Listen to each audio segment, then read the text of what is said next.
সবচাইতে কষ্ট মানুষের মরণের সময়। সবচাইতে কষ্ট মরণের সময় না? একটা গরু দেখবেন জমায় করলে 4-5 জনে ধরে রাখা যায় না। একটা মহিষ জমা করলে দেখবেন কেমন চটপট করে। মহিষের কোনো গুনাহ নাই, গরুর কোনো গুনাহ নাই, না আছে? একটা মুরগি জবাই করে ছেড়ে দিবেন, দেখবেন কত কষ্ট হয়। অথচ মানুষের কত বড়াত, কত গুনাহ না জানি মানুষের কেমন কষ্ট হয়। নবী আমার দিকে মানে নাফরমানের মৃত্যুর সময়, এমনকি একজন জালেমের মরণের সময় এমন কষ্ট হবে, একটা জেতা বকরি চামড়া টাইনা সিরিয়া পারাইলে যেমন কষ্ট হবে, এর চাইতে বেশি কষ্ট হবে একজন নাফরমানের মরণের সময়। তার গায়ের মধ্যে মাছি বসলেও ব্যথা পায়, গরম পানি দেয়, হাত দেয়। মুরব্বীরা তোমার যুবকেরা যখন শরীরকে যখন তোমার দৌত করে, তখন চিল্লায় বলেন, আমাকে তোমরা আস্তে করে ধরো, আমার দেহের মধ্যে তোমরা আস্তে করে ধরো। রাসূল বলেন, হাড্ডি গুড্ডি সব চূর্ণ বিচূর্ণ করে দেয়। আজরাইল আলাইহিস সালাম ডেকে বলেন, নবী গো, আমি সুসংবাদ দিতে আসলাম। ডেকে বলেন, কি সুসংবাদ দিবেন? যারা বেশি বেশি দুরূদের আমল করবে, আমি মরণের সময় এমন করে জান কবজ করব, মরণের সময় নবীদের জান যেমন করে কবজ করেছি, আরামদায়ক ভাবে দুরূদওয়ালা ব্যক্তির জান কবজ করে নিয়ে যাব। তাহলে আমার আপনার নবীজির নামে দুরূদ পড়লে লাভ আছে না নাই? আমরা দুরূদ বেশি বেশি পড়বো, রাজি তো ইনশাআল্লাহ? আমরা বাজারে যাওয়ার সময় পড়বো, এমনকি মা বোনদের কাছে আহ্বান, আমরা যখন ফাঁকশাক করব, এমনকি অবসর সময় পাইলে আমরা এই আমলটা করব, রাজি তো ইনশাআল্লাহ? আমরা তো বর্তমানে যত ফাইজালি আছে না নাই, সব কর। অথচ আল্লাহ পাক সূরাতুল আসরের ভিতরে আল্লাহ কি বলছে শুনবেন 2-4 মিনিট। আল্লাহ বলেন, ওয়াল আসর, মহাকালের কসম, সময়ের কসম। আচ্ছা বলুন তো দেখি, মানুষের কাছে সবচেয়ে দামি কি? সময়। সুবহানাল্লাহ বলুন। সময় এমন দাম, কারো জীবন থেকে যদি একটা সেকেন্ড হারায়া যায়, পৃথিবীর ভিতরে যত সম্পদ আছে, সম্পদের বিনিময়ে একটা সেকেন্ড ফিরে আনা সম্ভব না। কথা বলুন না কেন? আল্লাহ পাক এই আসরের ভিতরে সূরাতুল আসরে কি বলছে একটু মনোযোগ দিয়ে আমরা শুনবো ইনশাআল্লাহ। আর দুরূদের আমলটা কি আমরা করব? আজকে আপনাদের এই মাদ্রাসাটা আসিবে তো মাহফিলটা হইছে, শুনতে পারছেন? কথা বলুন না কেন? আর জোরে বলুন, ঠিক নেই? এই মাহফিলটা, এই মাদ্রাসা আছে বিদায় আপনারা মাহফিলটা শুনতে পারছেন, এই মাদ্রাসার পক্ষে থাকবেন। কথা বলুন না কেন? থাকবেন কি না? থাকবেন। অনেকে অনেক কথা কয়, যারা সামনে কয় তাদেরকে ভালোবাসতে হবে। কথা বলুন, ঠিক না? একজন ওই যে আসরের ভিতরে ওয়াজটা কুরিয়ার করে বুঝবেন, সিরিয়াল টু সিরিয়াল। আল্লাহ বলেন, ওয়াল আসর, সময়ের কসম। আল্লাহ বলেন 2 নম্বরে, ইন্নাল ইনসানা লাফি খুসর, অবশ্যই মানুষ ক্ষতির মধ্যে রয়েছে। তবে কথাটা কি করে আল্লাহ কি বলছেন? যে অবশ্যই মানুষ ক্ষতির মধ্যে রয়েছে, তবে 4 প্রকার মানুষ ব্যতীত। সরি বলেন, কয় প্রকার? আরো জোরে, কয় প্রকার? 4 প্রকার। আমাদের শিক্ষা হলো, জানার দরকার হলো 4 প্রকার কারা, জানার দরকার আছে না নাই? আর আমাদের শিখার দরকার 4 প্রকারের ভিতরে আমরা আছি না নাই? 1 নাম্বার, আল্লাহ বলেন যারা ঈমান আনে, ঈমান আনলে মানুষের দাম অনেক বেড়ে যায়। সুবহানাল্লাহ। যেমন হাসান বসরি রাহমাতুল্লাহর কাছে এক হিন্দু লোক আগ্নি পূজক, হাসান বসরি তার কালিমা পড়ার দাওয়াত দিছে, তো তুমি যে কালিমা পড়ো আল্লাহ তোমার জান্নাত দিব। এখন হিন্দু বেটা তো কাগজ একটা নিয়ে, আগ্নি পূজক কলম একটা নিয়ে, আমি লিখা দেন আমার আল্লাহ জান্নাত দিব।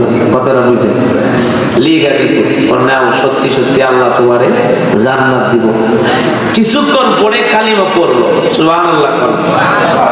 কাগজটা যে হাতে রাখছে রাখছিল কাগজটা হাসান বসরি এমনি দিয়ে দিছে। কাগজ আমার দিলা কেন? কাগজ আমরা এই জন্য দিছি, আমি মরে গেলে আমার এমনি নিজে গোসল করায় আমার কাপড়ের ভিতরে কাগজটা দিয়ে দিবেন।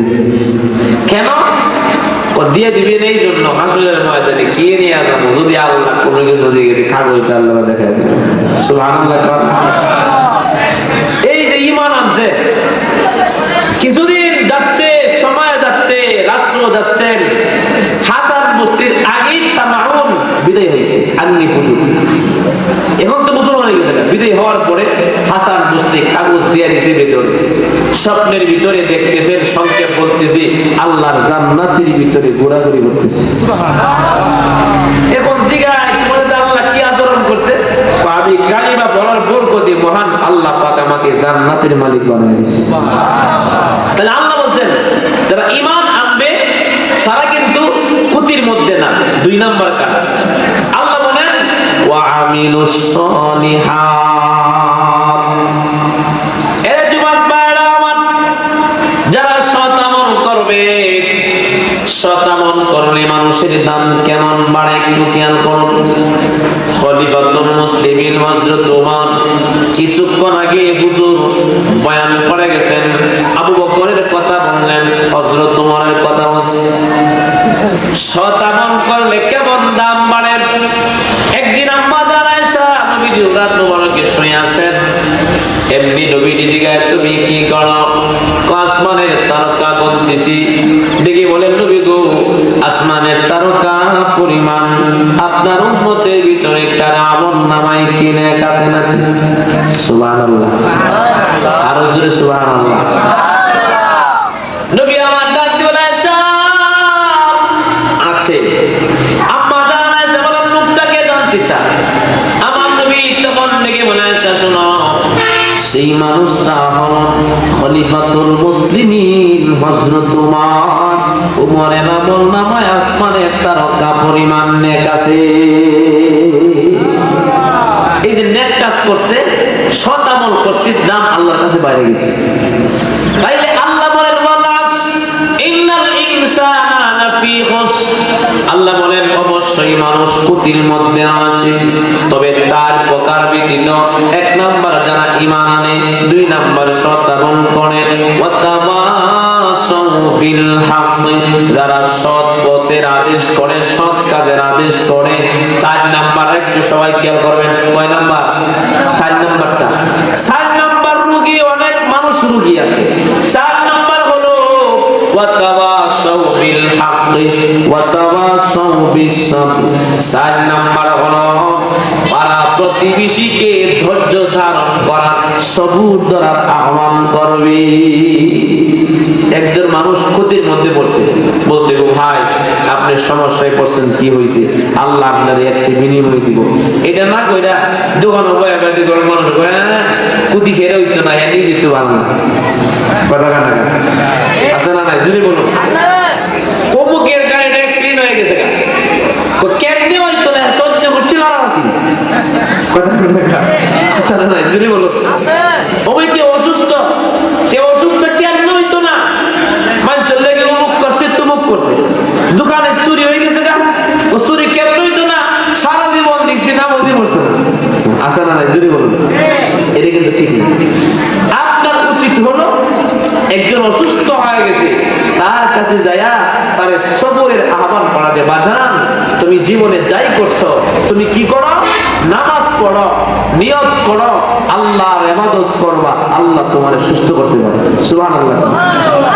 দেখবেন মহিলার একসাথে 10 জন হইলে যতবারের বউ আছে, আছে না? নাই। কমুকের বউ অমুক জায়গায় বিয়ে করছে, কহা কেমন লাগাত বিয়ে করছে, ওরা আর কি মনে হইব? কথা আর যদি বলো ঠিক কেনা বলো, কি একটা অবস্থা। দেখবেন একসাথে হইয়া কয় দেখছি গো অমুকের বউ বইয়া বইয়া কি জানি আর শাশুড়ি ভাগ করতেছে, বউ বয়ে রয়েছে, ও দেশটা কেমন আর বইরা কেমন হইব? আসা না? যদি বলো। এই জন্য আমি সকলকে বলবো যে শাশুড়িকে বলার দরকার, যে বলবো আপনি বিবাহটা করাইছেন, দোয়া করেন আস্তে ধীরে ঠিক হবে। ঠিক করার মালিক কে? আজকে আমরা সমালোচনা করতে পারি, কিন্তু আমরা মানুষ মানুষকে ধৈর্য ধারণ করার জন্য আহ্বান করতে পারে না। এক যুবক নামাজ পড়ে না, এক যুবকে কষ্ট পাইলো, একটা অ্যাক্সিডেন্ট হয়ে গেল, আমাদের বলার দরকার যুবক নামাজ পড়বা, আল্লাহ তোমারে প্রিয় বানাবে। আমরা রাজি আছি ইনশাআল্লাহ? তাহলে আমরা আজকে থেকে সমালোচনা করব না, আমরা দুরুদের আমল করব, ইস্তিগফারের আমল করব। রাজি তো ইনশাআল্লাহ? ছোট্ট একটি আমল দিব, এরপরে আমার বয়ান শেষ করব। সকলে হাত তুলে বলেন, হাত তুলেন, হাত তুলেন। সমস্যা হয়েছে আপনাদের? হাত নামান। আমরা তো সমস্যার কথাই, আমরা প্রতিদিন আপনারা মাঝে মাঝে, যেমন ইমাম আহমদ ইবনে হাম্বল রাহমাতুল্লাহ, তিনি কিন্তু জবরদস্ত একজন আল্লাহওয়ালা মানুষ ছিলেন। সুবহানাল্লাহ। তিনি কেমন মানুষ ছিলেন? প্রত্যেকটা মানুষ যখন মারা যায়, তখন মরণের পরে কাফন পরানোর পরে সকল মানুষ যখন তাকে কবরের দিকে নিয়ে যায়, কবরে শোয়ানোর পরে প্রত্যেক মানুষের যুবক হোক, মুরব্বী হোক, মহিলা হোক, খানায় কাবার দিকে কিন্তু চেহারাটা এমন করে দেয়া যায়। সুবহানাল্লাহ। আমরা তো অনেকে কবরে মাটি দিছি, এটা দেখছি না জীবনে। আমরা তো মনে করি এমনি শুয়ে থাকে, আছে না নাই? এটা বাজানোর না আপনারা, এমনি শুয়ে থাকে, মনে করি যে এমনি মরছে এভাবে শুয়ে থাকে না।